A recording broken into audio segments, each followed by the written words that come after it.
Hello students, welcome to my YouTube channel can stream. Myself Pushpendra Dubey. दोस्तों, आज के इस वीडियो लेक्चर में हम एम्फाटिक सेंटेंसेस को पढ़ने वाले हैं। एम्फाटिक सेंटेंसेस बहुत इंपॉर्टेंट चैप्टर है इंग्लिश ग्रामर का। अगर आपको एम्फाटिक सेंटेंसेस मालूम ना हो तो कई बार स्पीकिंग में आप ऐसे शब्दों को बोलने से चूक जाते हैं जिनकी ज़रूरत आपको हमेशा पड़ती है, लेकिन अज्ञानतावश क्योंकि आपको उन चीज़ों के बारे में मालूम नहीं है, आप उन चीज़ों के बारे में नहीं बोल सकते हैं। दोस्तों, एम्फाटिक सेंटेंसेस से ही स्पष्ट है कि एम्फाटिक मतलब होता है जोरदार और सेंटेंसेस मतलब होता है वाक्य। जैसे कि मान लीजिए आपका कोई दोस्त है और वो आपका दोस्त आपको पूछता है कि यार क्या आप ऑफिस जाते हो, तो आप कहते हैं कि हाँ मैं ऑफिस जाता हूँ। ये हो गया नॉर्मल सेंटेंसेस जो प्रेजेंट सिंपल का है। ठीक है, एक बार ये सवाल मैं आपसे फिर पूछता हूं कि क्या आप ऑफिस जाते हो। आप सब ने टेंस पढ़ा है, तो आप सबको मालूम होगा कि जब भी मैं बोलूंगा क्या आप ऑफिस जाते हो, मतलब ये प्रेजेंट सिंपल के इंट्रोगेटिव का वाक्य है जिसमें क्वेश्चन मार्क लगा हुआ मिलेगा आपको आखिर में। तो आपका जो सामने वाला है वो आपको क्या जवाब देगा कि हाँ यार मैं ऑफिस जाता हूं, मतलब मैं ऑफिस जाता हूं, नॉर्मल सी बात है। लेकिन मान लो वहीं पे आपका एक दोस्त है या वही दोस्त है जो आपको ये कह देता है कि मैं तो उस दिन गया था तुम्हारे ऑफिस, तुम तो ऑफिस में नहीं थे, या फिर तुम ऑफिस नहीं जाते हो। तब क्या होगा, आप उसको जोर दे के बोलेंगे अपने शब्दों में कि नहीं मैं ऑफिस जाता ही हूं, या फिर मैं ऑफिस जाता तो हूं, या फिर मैं ऑफिस जरूर जाता हूं, या मैं ऑफिस अवश्य जाता हूं। तो ऐसे शब्दों को आप बोलेंगे एम्फाटिक सेंटेंसेस, जिसमें आप किसी शब्द में जोर दे करके बताते हैं कि कोई कार्य आप निश्चित रूप से करते हैं या फिर कोई कार्य कोई व्यक्ति निश्चित रूप से करता है। तो दोस्तों चलिए शुरू करते हैं एम्फाटिक सेंटेंसेस को। आज ये जो एम्फाटिक सेंटेंसेस है इसको हम कितने भागों में बना सकते हैं। तो दोस्तों इसको हम प्रेजेंट सिंपल में बना सकते हैं, पास्ट सिंपल में बना सकते हैं और फ्यूचर सिंपल में बना सकते हैं। मैं जानता हूं फ्यूचर सिंपल को जैसे ही आपने देखा होगा तो आपको थोड़ा सा आश्चर्य हुआ होगा कि अरे ये तो प्रेजेंट और पास्ट का ही बनता है, फ्यूचर का कैसे बनता है। तो दोस्तों फ्यूचर के भी कुछ सेंटेंसेस मैं अभी आपको आगे आगे बताऊंगा, तो आपको निश्चित रूप से क्लियर हो जाएगा और स्पष्ट हो जाएगा कि हाँ फ्यूचर सिंपल में भी आप एम्फाटिक सेंटेंसेस बना सकते हैं। लेकिन जरूरी नहीं है कि एम्फाटिक का रूल उसमें लगे और एम्फाटिक में आने वाली चीजें उसमें आपको दिखे, लेकिन हाँ आप फ्यूचर सिंपल में भी एम्फाटिक वाक्य बना सकते हैं, इतना मैं जरूर आपको कहूंगा। तो दोस्तों देखिए, जब कभी भी हम एम्फाटिक सेंटेंसेस बनाएंगे तो हमें किन तरह के हेल्पिंग वर्ब का इस्तेमाल करना पड़ेगा। तो दोस्तों हमारे हेल्पिंग वर्ब्स होंगे डू, डज, डिड या फिर विल। अब इन्हीं के इस्तेमाल से हम लोगों को एम्फाटिक सेंटेंसेस को बनाना होता है। तो देखिए दोस्तों, शुरुआत करते हैं हम प्रेजेंट सिंपल से। तो प्रेजेंट सिंपल का रूल क्या होता है, सब्जेक्ट प्लस वर्ब का first form S E S plus object. सबसे पहले तो मैं आपको ये कहूंगा कि ये एडवांस लेवल का इंग्लिश है, ये एडवांस इंग्लिश है, इसलिए आपको मैं जरूर कहूंगा कि अगर आपको टेंस मालूम नहीं है, अगर आपको टेंस की बेसिक नॉलेज नहीं है, अगर आपने टेंस नहीं पढ़ा है, तो आप हमारे ग्रामर नाम के फोल्डर पर जा सकते हैं। कैन स्ट्रीम में ग्रामर नाम का एक फोल्डर बना हुआ है, उसमें टेंस की पूरी सीरीज आपको मिलेगी। टेंस में से कुछ भी नहीं छूटेगा, आपको टेंस की हर एक चीज और हर एक बारीकी आपको समझ में आ जाएगी।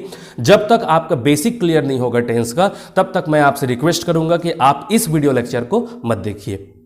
अगर आप चाहते हैं कि आपको इसका पूरा बेनिफिट मिले, अगर आप चाहते हैं कि एम्फाटिक सेंटेंसेस आपसे अच्छे से बन जाए, तो सबसे पहले आप हमारे टेंस के वीडियो लेक्चर को देखिए और उसके बाद जब आपका बेसिक क्लियर हो जाए तब आप इस एडवांस लेवल के इंग्लिश को सीखना शुरू करेंगे।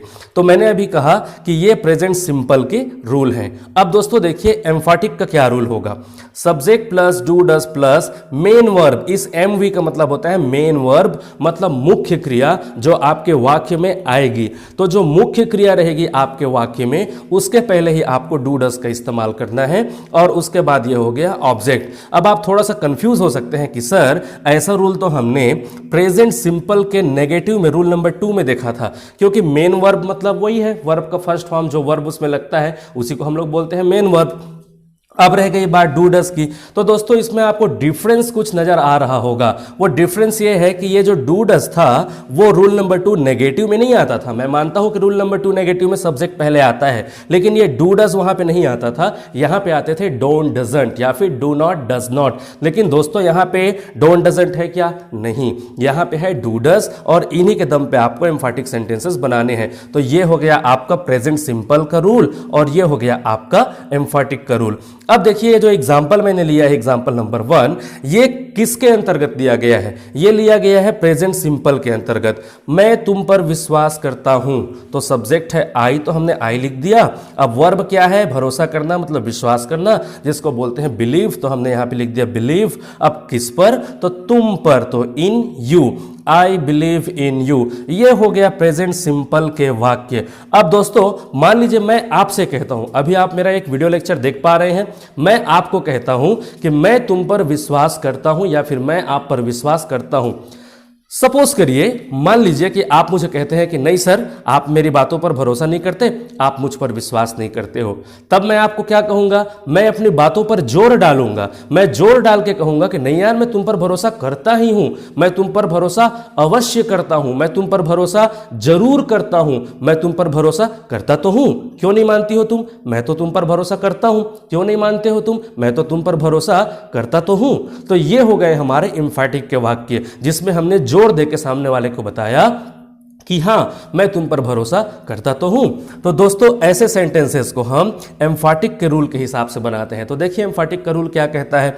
मैं तुम पर विश्वास करता तो हूं। इसी वाक्य को मैंने 4 तरह से लिखा है, इसलिए ऐसा लिखा है ताकि आपको एम्फैटिक में कोई झंझट मत रहे, एम्फैटिक में किसी तरह का कोई कंफ्यूजन मत रहे।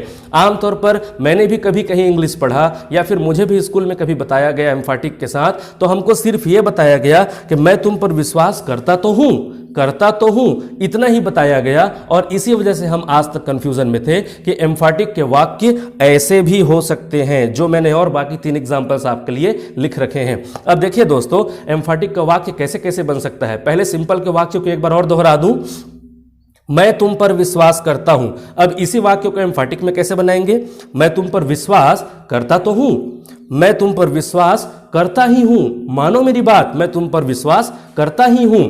थर्ड एग्जाम्पल को देखिए, मैं तुम पर विश्वास जरूर करता हूं, यार मेरी बात मानो, मैं तुम पर विश्वास जरूर करता हूं। या फिर मैं तुम पर विश्वास अवश्य करता हूं, क्यों नहीं मान रहे हो मेरी बात को, मैं तुम पर विश्वास अवश्य करता हूं, ता हूं। तो दोस्तों ये हो गए हमारे एम्फैटिक के वाक्य हिंदी में। अब इन्हीं को हमको ट्रांसलेट करना है इंग्लिश में एम्फैटिक के रूल के अकॉर्डिंग। तो रूल है subject plus do does plus main verb plus object. और आप सबको मालूम है कि ये डू डज किसके साथ लगता है दोस्तों? आई वी यू दे या फिर कोई भी प्लूरल सब्जेक्ट होगा तो उसके साथ हमको डू लगाना होता है। ही सी इट नेम या फिर कोई सिंगुलर सब्जेक्ट होगा तो उसके साथ हमको डज लगाना होता है। तो यहां पे देखिए सब्जेक्ट कौन है? मैं। तो हेल्पिंग वर्ब भी हमारा किसके अकॉर्डिंग लगेगा? इसी मैं के अकॉर्डिंग। तो दोस्तों मैं को हमने लिख दिया सब्जेक्ट के हिसाब से आई। अब हमको डू डज में से एक लेना है, तो हमने मैं के लिए क्या लिया? डू। तो डू हो गया। अब क्या क्रिया हो रही है? विश्वास करने की, तो बिलीव, तो हमने बिलीव लिख दिया। और तुम पर, तो तुम पर के लिए इन यू। तो दोस्तों देखिए दोनों में कोई ज्यादा डिफरेंस नहीं है, बिल्कुल डिफरेंस आप ज्यादा नहीं निकाल सकते इसमें आई बिलीव इन यू है और इसमें I do believe in you, मतलब मैं तुम पर विश्वास करता ही हूं। दोस्तों जब कभी भी आप एम्फैटिक के एग्जांपल्स बोलेंगे तो आप अपने एक्सप्रेशंस पर जरूर ध्यान रखिएगा। आप जैसा बोल रहे हैं वैसे ही आपका एक्सप्रेशन भी दिखना चाहिए। जैसे मान लीजिए मैं आपको कहता हूं कि मैं आप पर भरोसा करता हूं, मैं आप पर भरोसा करता हूं, सामान्य सी बात है, तो मैं कैसे कहूंगा? आई बिलीव इन यू। अब मान लीजिए मुझे इसी पर जोर देना हो, मैं जोर देकर कहूंगा मैं तुम पर भरोसा करता ही हूं, तो कैसा लगा? बिल्कुल अच्छा नहीं लगा होगा। मैंने नॉर्मल से ही बोल दिया आपको कि मैं तुम पर भरोसा अवश्य करता हूं, कितना अजीब लग रहा है। लेकिन मान लीजिए यहीं पे मैं एम्फैटिक जोर देकर बोलता हूं, यार मैं तुम पर भरोसा जरूर करता हूं, यार मैं तुम पर भरोसा करता तो हूं, मैं तुम पर भरोसा अवश्य करता हूं, तो ये थोड़ा सा डिफरेंट लगा। तो दोस्तों इसीलिए एक्सप्रेशंस भी जरूरी हैं हमको एम्फैटिक के वाक्यों में। इस तरह से हमने एग्जाम्पल नंबर 1 को बनाया और इस एग्जाम्पल नंबर 1 के माध्यम से मैंने आपको बताया कि आप प्रेजेंट सिंपल से उसी वाक्य को एम्फैटिक में कैसे ला सकते हैं। अब मैं आपके सामने कुछ और भी एग्जाम्पल्स प्रस्तुत करने जा रहा हूं, ध्यानपूर्वक देखते रहिएगा। एग्जाम्पल नंबर 2 को देखिए, वह मुझे ठेस पहुंचाता है, ता है। स्पष्ट है कि प्रेजेंट सिंपल का ये वाक्य है और इस रूल से भी आप मिलान करके देख सकते हैं।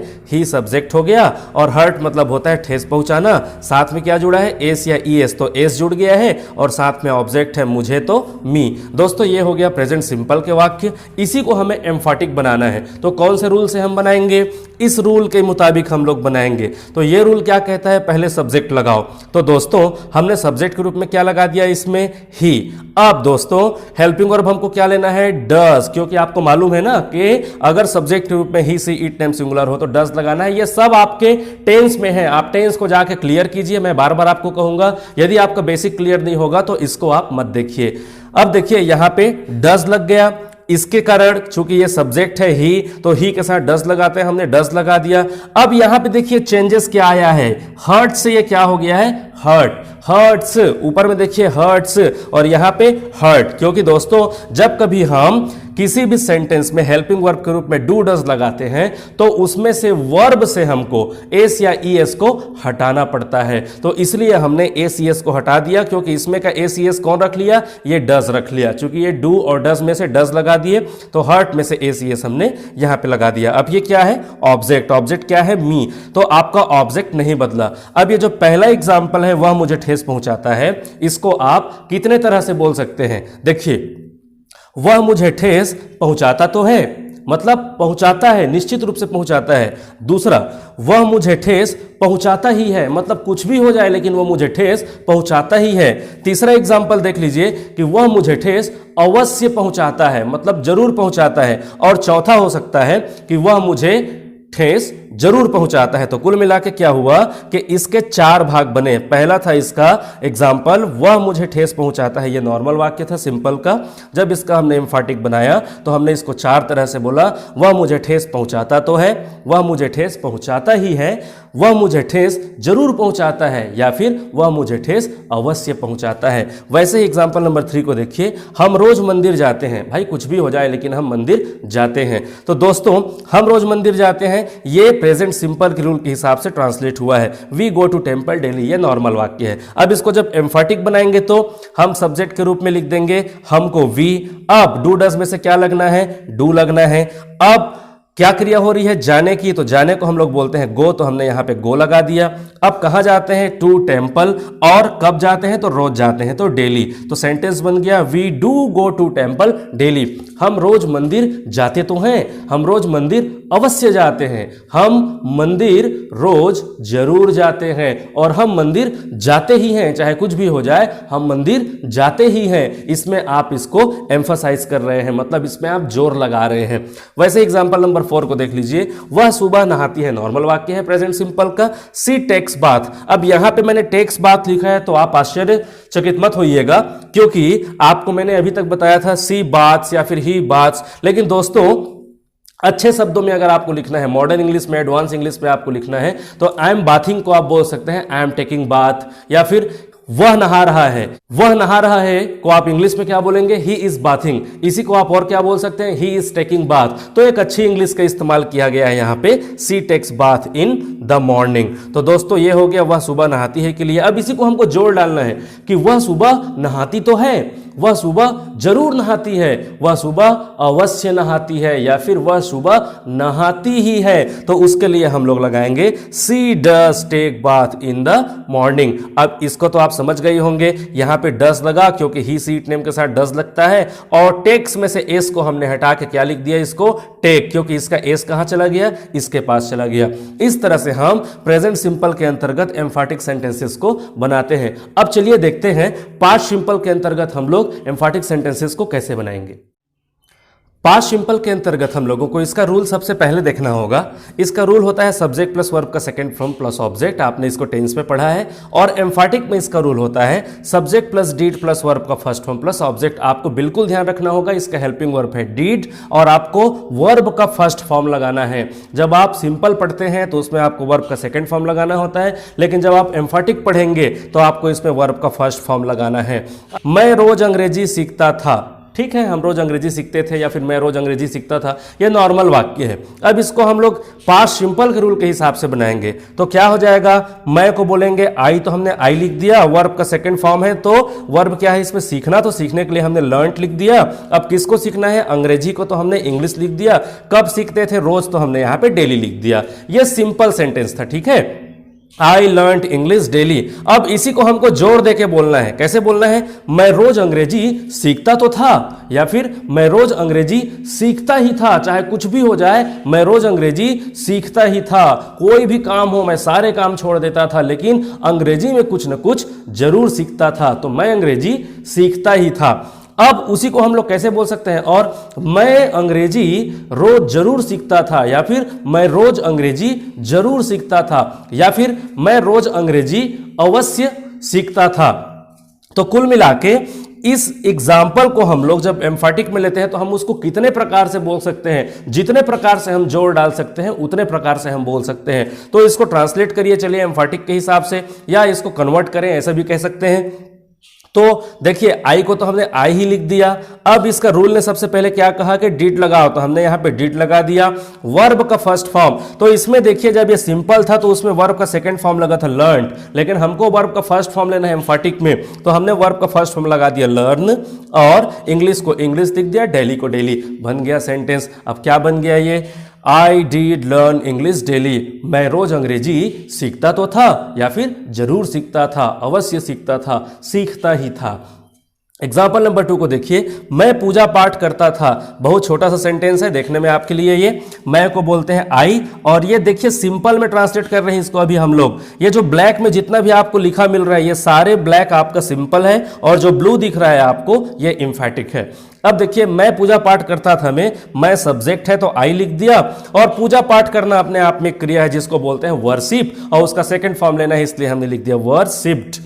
हो गया सेंटेंस ट्रांसलेट। इसमें कोई ऑब्जेक्ट है क्या, है ही नहीं। पूजा पाठ करना अपने आप में क्रिया है तो क्रिया को तो क्रिया के ही रूप में लिखेंगे, ऑब्जेक्ट नहीं है। सेंटेंस बना आई वर्शिप्ड, ये सिंपल का वाक्य था। अब दोस्तों इसको एम्फेटिक में जब हम बनाते हैं तो मैं को बोलते हैं आई, तो आई लिख दिए, हेल्पिंग वर्ब लेना है डिड तो डिड लिख दिया, और पूजा पाठ करने को बोलते हैं फर्स्ट फॉर्म में वर्शिप, तो हमने वर्शिप लिख दिया। क्या बन गया, आई डिड वर्शिप, मतलब मैं पूजा पाठ करता तो था, मैं पूजा पाठ जरूर करता था। ठीक है दोस्तों।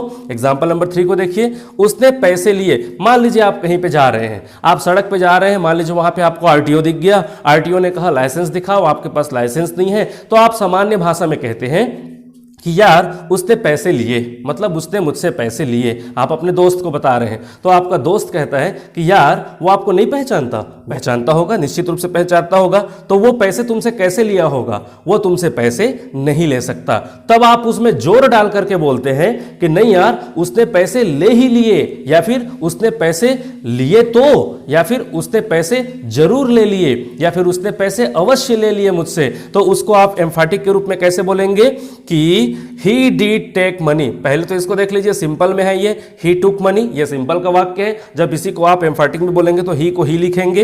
अब हेल्पिंग वर्ब डिड है तो हमने डिड लगा दिया। अब टुक का हमको फर्स्ट फॉर्म लेना है, टुक सेकंड फॉर्म है तो टुक का हमको फर्स्ट फॉर्म, तो ये टेक हो गया, और मनी को हमने मनी ले लिया। ओवरऑल सेंटेंस हमारा बना ही डिड टेक मनी। ये आपका सिंपल का वाक्य है और ये आपका एम्फेटिक का वाक्य है। एग्जाम्पल नंबर 4 को देखते हैं, रोहन ने शराब छोड़ दिया। इस वाक्य को आप सिंपल में जब ट्रांसलेट करेंगे तो ये इस रूल के हिसाब से बनेगा। तो रोहन सब्जेक्ट है तो हमने यहां पे रोहन ले लिया। अब छोड़ने को बोलते हैं, हमेशा के लिए किसी चीज को अगर हम छोड़े तो उसको हम बोलते हैं गिव अप।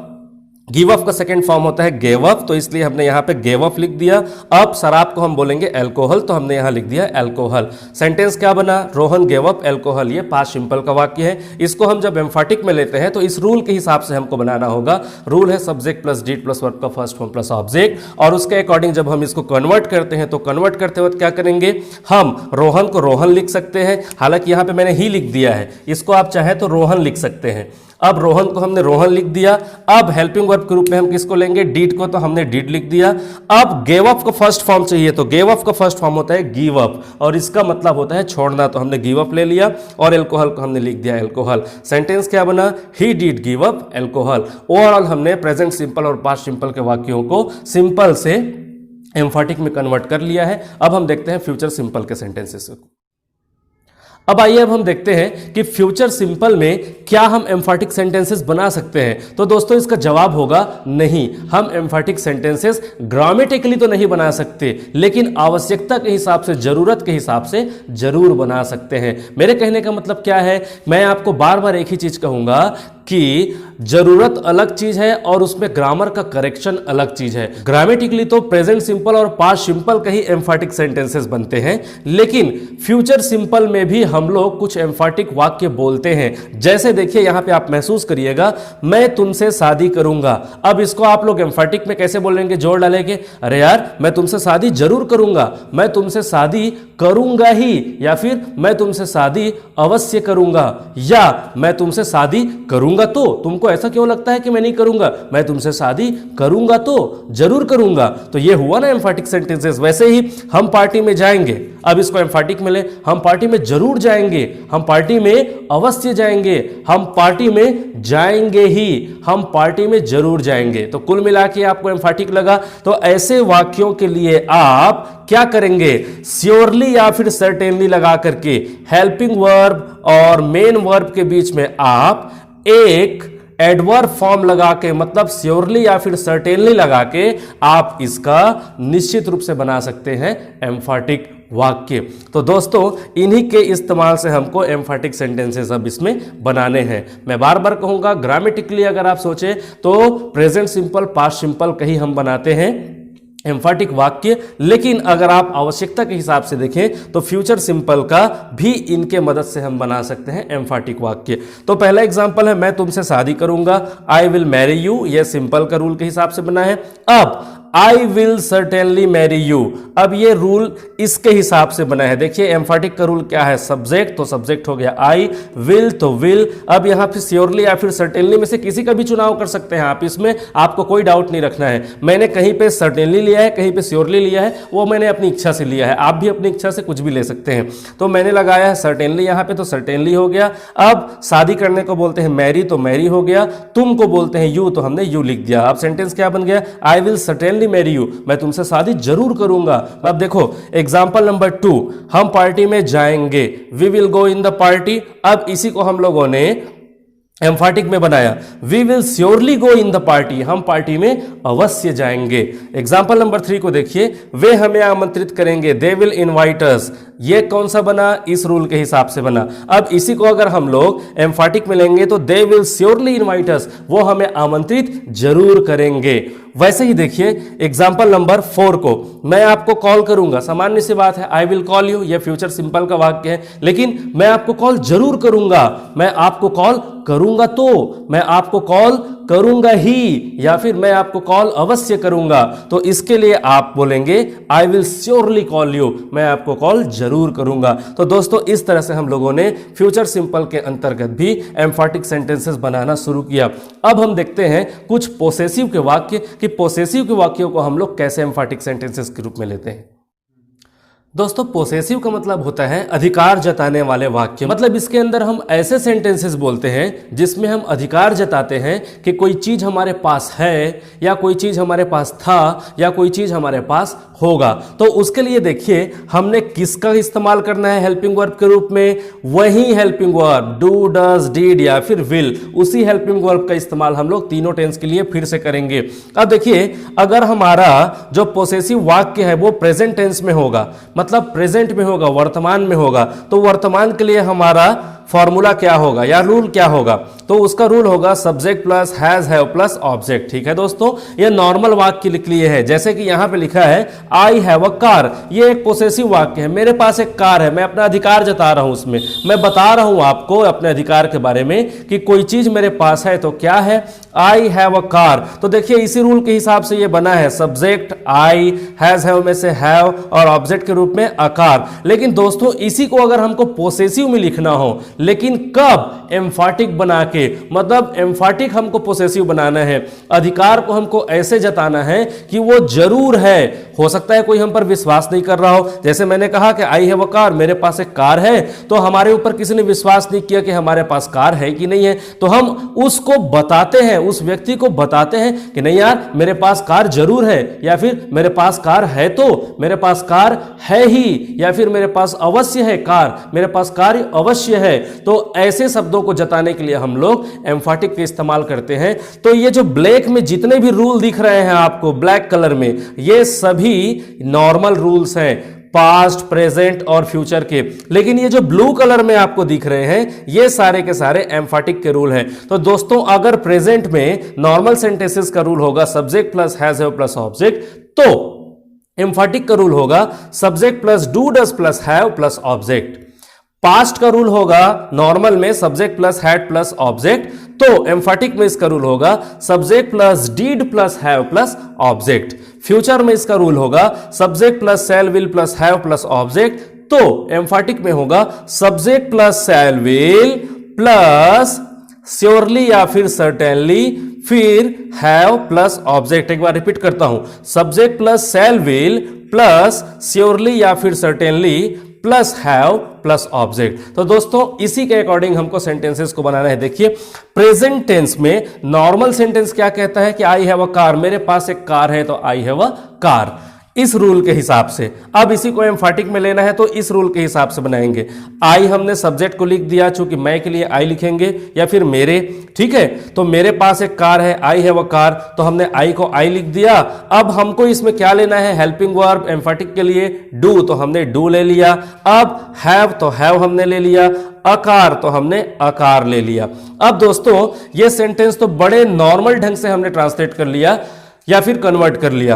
अब देखिए प्रेजेंट टेंस में ही एक दूसरा वाक्य है, इसका एम्फाटिक हम कैसे बनाएंगे। इसमें है ही हैज 2 बाइक्स। अब देखिए इसमें सब्जेक्ट है ही और 2 बाइक्स। अब इसको जब हम लोग इस रूल में लाएंगे तो क्यों ऐसा हुआ कि ये जो हैज है वो हैव बन गया और यहां पे डज आ गया। तो दोस्तों आप सभी को मालूम है, आपने सेंटेंस पढ़ा था टेंस के या आपने प्रेजेंट सिंपल पढ़ा था, तो आपको मालूम होगा कि वहां पे जैसे ही डू डज आता है तो हैज हैव वाली क्रिया गायब हो जाती है। तो यहां पे हैज या फिर हैव पास होने के लिए है ना, आई हैव अ कार, तो इसमें क्रिया कौन है, हैव, मतलब मेरे पास कोई चीज है, तो होने के लिए हमने वर्ब किसको लगाया, हैज को या फिर हैव को। तो दोस्तों कोई भी क्रिया डू डज लगने के बाद उसके साथ एस ई एस नहीं जोड़ सकता, इसलिए हैज यहां पे आके क्या बन गया, हैव बन गया, और रूल में तो ऑलरेडी लिखा ही हुआ है। तो एम्फाटिक हमारा सेंटेंस क्या बना, ही डज हैव 2 बाइक्स, उसके पास 2 गाड़ियां जरूर है, या फिर उसके पास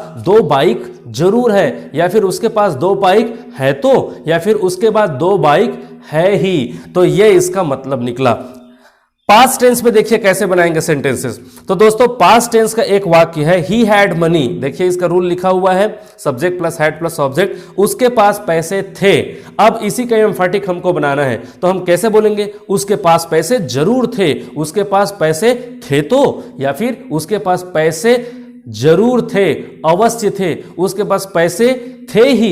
तो ऐसे वाक्यों के लिए हम लोग एम्फाटिक का इस्तेमाल करते हैं। तो कैसे बनाएंगे रूल के हिसाब से, हमने सब्जेक्ट को ही लिख दिया। अब रूल ने कहा कि आपको डीड लगाना है, तो हमने डीड लगा दिया। जैसे ही डीड लगाएंगे तो डीड हेल्पिंग वर्ब के बाद कभी भी वर्ब के फर्स्ट फॉर्म के अलावा कुछ भी नहीं आ सकता। यहां पे देखिए हैड कौन से फॉर्म में था, ये थर्ड फॉर्म में था। अब इसको कौन से फॉर्म में आना पड़ेगा, इसको फर्स्ट फॉर्म में आना पड़ेगा भाई। क्योंकि डीड के बाद वर्ब का फर्स्ट फॉर्म ही लग सकता है। तो हमने इसको वर्ब का फर्स्ट फॉर्म में ले लिया, रूल में इसीलिए वर्ब का फर्स्ट फॉर्म आया था, और ऑब्जेक्ट है मनी, तो मनी। तो सेंटेंस क्या बना, ही डिड हैव मनी, उसके पास पैसे जरूर थे, हमने जोर दे के बोला।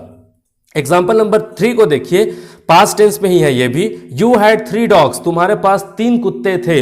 अब एम्फाटिक में तुम्हारे पास 3 कुत्ते जरूर थे, तुम्हारे पास 3 कुत्ते अवश्य थे, या तुम्हारे पास 3 कुत्ते थे तो, या फिर तुम्हारे पास 3 कुत्ते थे ही। हम जोड़ दे के बोल रहे हैं सामने वाले व्यक्ति को, तो ये एम्फाटिक का वाक्य हुआ। अब देखिए फ्यूचर में कैसे बनाएंगे। तो फ्यूचर में हमने सेंटेंस लिया, I will have a new mobile, मेरे पास एक नया मोबाइल होगा, मतलब मेरे पास एक नया मोबाइल आ जाएगा। हो सकता है मेरा जन्मदिन आ रहा हो तो मेरे पापा या मेरा कोई रिश्तेदार मुझे गिफ्ट करने वाला है मोबाइल, तो मैं कहता हूं कि मेरे पास एक नया मोबाइल आएगा। यहां पे मैं नॉर्मल सेंटेंस बोल रहा हूं। लेकिन मान लो सामने वाला कहता है कि कैसे आएगा तुम्हारे पास नया मोबाइल, तुम्हारे पास पैसे हैं क्या? तो आप जोड़ दे के बोलते हैं यार मेरा बर्थडे आ रहा है और मेरे मम्मी पापा मुझसे बहुत प्यार करते हैं तो वो मेरे लिए नया मोबाइल लेंगे ही, या फिर मेरे पास नया मोबाइल आएगा ही आएगा। तो यहां पे आपने जोड़ दिया। आप इसको कितने तरह से बोल सकते हैं? आप बोल सकते हैं मेरे पास नया मोबाइल जरूर आएगा, या फिर मेरे पास नया मोबाइल अवश्य होगा, मेरे पास नया मोबाइल होगा ही, मेरे पास नया मोबाइल होगा। तो कितने वाक्यों में बोल सकते हैं आप इसको? देखिए, तो जोड़ दिया आपने, तो इसको हम किसके हिसाब से बनाएं? इस रूल के हिसाब से। तो I will surely have a new mobile. I subject हो गया, सेल विल में से हमने विल लिया, श्योरली या फिर सर्टेनली को हमको बीच में जोड़ना है, सेल विल और हैव के बीच में, तो हमने श्योरली को जोड़ दिया और हैव को हैव जोड़ दिया, और ऑब्जेक्ट क्या था? अ न्यू मोबाइल, तो हमने अ न्यू मोबाइल लगा दिया। सेंटेंस क्या बना? I will surely have a new mobile. इस तरह से हमने प्रेजेंट, पास्ट और फ्यूचर के पोसेसिव एम्फैटिक सेंटेंसेस भी बना के देख लिए। अब देखिए इंपरेटिव सेंटेंसेस को हम एम्फैटिक में कैसे ले सकते हैं।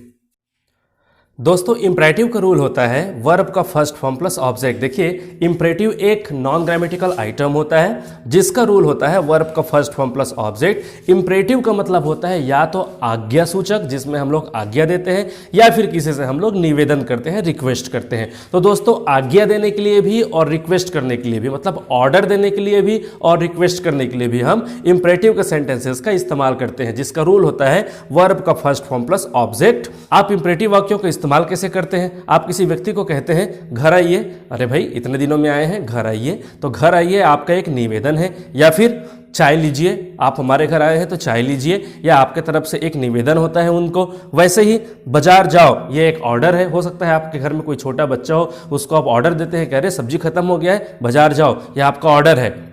लेकिन इसी को एम्फैटिक सेंटेंसेस में जोड़ देके कैसे बनाना है? तो दोस्तों, उसके लिए रूल होता है डू प्लस वर्ब का फर्स्ट फॉर्म प्लस ऑब्जेक्ट। देखिए, इस रूल में हमने केवल डू लिख दिया, इसमें डज के लिए गुंजाइश नहीं है, आप ध्यान रखिएगा, इसमें सिर्फ डू लगेगा। अब ये सेंटेंस है घर आइए, ये नॉर्मल सेंटेंस है, तो इसका सेंटेंस का ट्रांसलेशन क्या बना? Come to home. ये नॉर्मल सेंटेंस इंपरेटिव का। इसी को एम्फैटिक में कैसे बनाएंगे? डू कम टू होम, मतलब घर जरूर आइए, घर जरूर आइए। और जानते हैं दोस्तों, एक इंटरेस्टिंग चीज भी बता रहा हूं आपको, इसी को एम्फैटिक सेंटेंस में आप बोलते हैं घर आओ तो सही। आप बोलते हैं जब कभी भी किसी व्यक्ति को कि यार घर आओ तो सही, या फिर घर तो आओ, तो इसको आप एम्फैटिक में बोल रहे हैं दरअसल। तो आप इस वाक्यों को किसी भी तरह से बोले, जैसे कि घर जरूर आइए, या फिर घर अवश्य आइए, या फिर घर आओ तो सही, या फिर घर आओ तो भैया, किसी भी तरह से आप बोलिए, आप इसको एम्फैटिक में ही बोल रहे हैं, तो आपका सेंटेंस का ट्रांसलेशन बनेगा do come to home. Example number 2 है, जैसे चाय लीजिए, तो एक नॉर्मल सेंटेंस है, आपके घर में कोई गेस्ट आता है, आप बोलते हैं चाय लीजिए। अब मान लीजिए वो मना कर रहा है, तो आप क्या करेंगे? उसको जोड़ देंगे, तो आप उसको बोलते हैं अरे यार चाय जरूर लो, या फिर चाय जरूर लीजिए, चाय अवश्य लीजिए, या फिर चाय लो तो सही। मतलब मान लीजिए वहां पे आपके टेबल में चाय, बिस्किट, टेबल, कुछ भी बहुत सारी चीजें रखी हुई हैं, लेकिन वो कुछ भी नहीं लेना चाहता। अब आप उसको बोलते हैं यार चाय तो लो सही, मतलब चाय को तो लो कम से कम।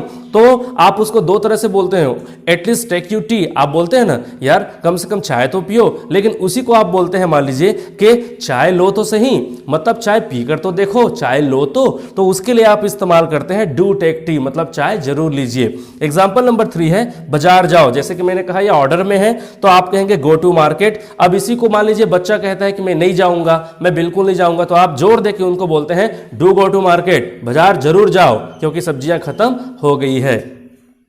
अब मुझे पैसे दो, तो ये हो गया नॉर्मल वाक्य गिव मी मनी। अब इसी को आप कैसे बोल सकते हैं एम्फैटिक में? मुझे पैसे जरूर दो, अवश्य दो, मुझे पैसे दो तो सही, या फिर मुझे पैसे दो ही। तो दोनों तीनों चारों तरीके से आप बोला आपने, और आप उसको कैसे बोलेंगे? Do give me money. Example number 5 है कैन स्ट्रीम पर वीडियो देखो। हाँ, ये तो जरूर है, आपको देखना चाहिए कैन स्ट्रीम पर वीडियोस, आपको अच्छे अच्छे वीडियोस देखने को मिलते हैं। तो ट्रांसलेशन इसका क्या बनेगा, watch videos on can stream. इस रूल के हिसाब से watch videos on can stream, लेकिन हमारा एम्फैटिक का रूल क्या कहता है कि डू लगाओ, तो हमने सिर्फ डू लगाया, सेंटेंस बना do watch videos on can stream. Can stream पर वीडियोस जरूर देखो, कैन स्ट्रीम पर वीडियोस अवश्य देखो, कैन स्ट्रीम पर वीडियोस देखो तो सही, तब तो आपको समझ में आएगा कि कैन स्ट्रीम के चैनल्स पे कैसे कैसे वीडियोस आते हैं। तो दोस्तों, इस तरह से हम लोगों ने एम्फैटिक सेंटेंसेस के अंदर सारी चीजों को कवर कर लिया है। एम्फैटिक के जितने भी सेंटेंसेस आपके दिमाग में आते हैं, लगभग सारे डाउट्स को हमने आज क्लियर कर लिया है। हो सकता है फिर भी कुछ क्वेश्चन, कुछ डाउट्स आपके दिमाग में हो, तो उसे आप कमेंट बॉक्स में लिख दीजिए कि एम्फैटिक में ऐसे कौन से वाक्य हैं जो आपसे नहीं बनते, जो आपको बनाने में तकलीफ होती है। मैं उसका आंसर जितनी जल्दी हो सके वहां पे देने की कोशिश करूंगा और निश्चित रूप से दूंगा। तो दोस्तों, इस तरह से हमने आज एम्फैटिक सेंटेंसेस को कंप्लीट कर लिया है। यदि आपको मेरा ये वीडियो लेक्चर पसंद आया हो तो इसे लाइक कीजिए, हमारे चैनल को सब्सक्राइब कीजिए और बेल आइकन को प्रेस करना मत भूलिएगा, ताकि आने वाले सारे वीडियोज़ के नोटिफिकेशन आपको समय पर मिलते रहे। Thank you so much.